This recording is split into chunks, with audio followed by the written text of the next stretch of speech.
So Alex and I were just talking about all the gear that we've got on the trip, and we've made a list of 10 things that I don't think you probably would have thought of. Well, maybe not. 10 things that we didn't think would be that important, but really we couldn't have done without, that we wouldn't do without, because they've made camping life that much easier. Here's the 10.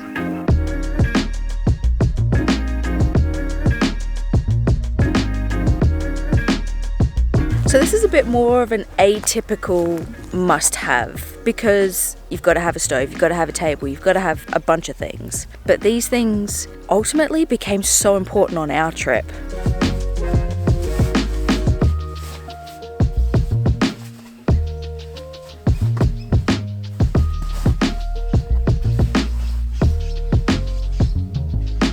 So sleeping bags. I know that we said this was an unusual list, but there's something different about our sleeping bags, and that is that they're wide. They're wide at the top, they're wide all the way down to the bottom, they're squared off like that. They don't cocoon, and they're also cotton. In the hot climates, we didn't get too hot. We could have them open, we can unzip them all the way down. You can also unzip them and use them as a full doona when you go camping. You can also connect them with other ones, but essentially they were just wider and more comfortable. The cocooning ones we find are very limiting, and they keep you warm, but when you're in Queensland you don't really need to be warm. When we did get to colder climates, we got a cheaper sleeping bag that we draped over the top, and we were able to stay really, really warm. But number one is our sleeping bags, and we couldn't have done without them.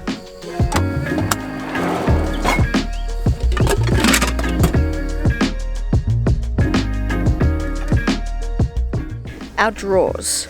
We didn't have a huge budget for this trip, so we got the ones that we could afford, and they've worked out pretty well. They weren't expensive, they were the cheapest probably on the market. Maybe one day we'll go back and get ourselves a custom drawer system if we find that we need it, but for this trip, they did great.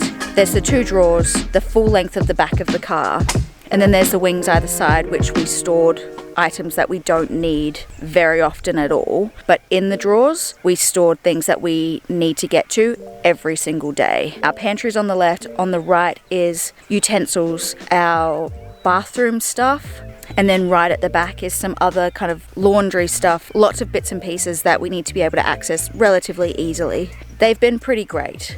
I wouldn't say they're the best drawers on the market, they're not, but they've been fine for us. We'll keep them in there. They've created a really nice flat surface to be able to organise the rest of the back of the car. They met our expectations.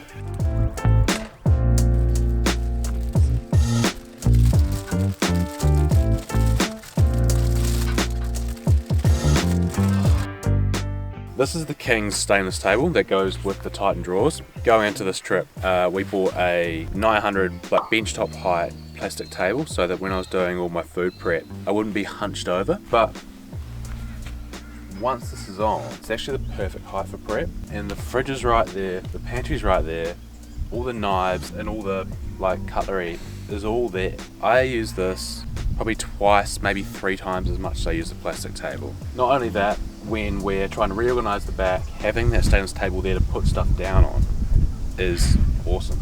Like, for example, these are our clothes boxes. Mine's at the bottom. It doesn't have to go on the ground, it goes on the table, and then I can get access to my thing. Put the box back.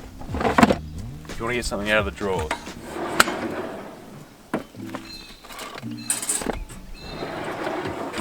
it just makes so much sense. Really thought I'd use the plastic table all the time, but really it's a bit of a stuff around to get to the right height. It's sort of dished over time. It's harder to clean.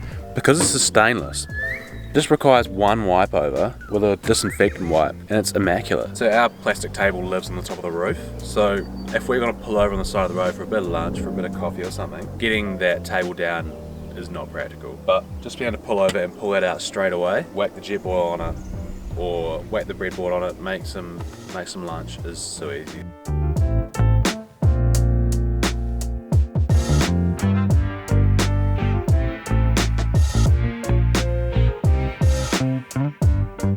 The next thing is our front runner boxes. I knew I wanted these from the beginning of the trip. We did find them a little bit expensive to buy brand new. We looked at other options, other plastic box options that interlocked the same way. Ultimately, we couldn't kind of find something that we found as durable or as convenient due to the size and the way they all fit together. So I found 4 of these secondhand on Marketplace for $140, and that's a price point that we were really happy with. So we got 4. The 2 at the back, tools and spares and things like that, and the second box is a recovery box. It's got straps, it's got the tools to change the tire, all of those sorts of things. And then the 2 front ones are our clothes boxes. Ollie's is usually at the bottom, mine's usually at the top because he's a little bit stronger than me. He can pull it off, place it down here, and then access his clothes box. They've also served as a block to be able to put other things amongst it. We normally put our boards down in between. We use it as storage here as well, and then either side. So our jerrys are over that side and they're held in place by these front runner boxes. You can tie them down. There's tie down points on the drawers, but we haven't needed to. They've moved a little bit and we just moved them back into place, and it's been really easy. I think these will be boxes that we use for the long term.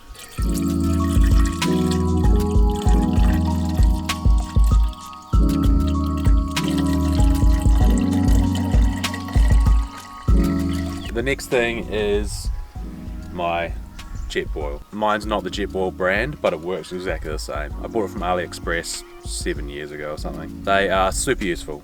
It's especially gotten us out a couple of jams when our main gas bottle's gone completely empty, because we rely on being able to boil water for dishes, for showers, for coffee. When we run out of gas, we've used this a lot. And the little cartridges cost like $4 and they last for ages. When you're pulling over on the side of the road for a coffee, setting that up is really easy, fast. We've even like cooked noodles in it before. It's got like a Teflon coat, so like it only really provides high heat. You're not gonna like simmer anything away in it, but because of the way it's designed, it is quite resistant to wind. A lot of gas cookers, if it's windy, they won't work well. But because of the design of that, it's got like fins in it, and it's also got like built-in windscreen around it. It still works really well in the wind.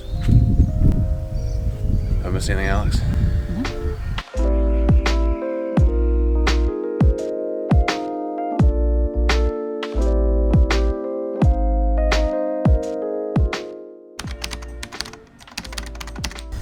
So we've had, over the last 10 weeks, Alex and I have... So we bought quite a bit of kit for this trip. You know, used our gear a lot, set it up, put it down. And there's lots of things that we knew we needed. And there was lots of things that we bought and didn't realise how important they would become. No, We've got a list of 10 things that for us...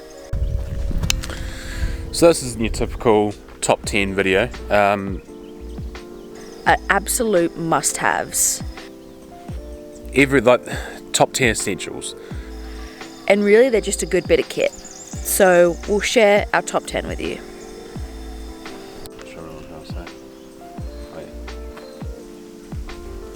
Easy.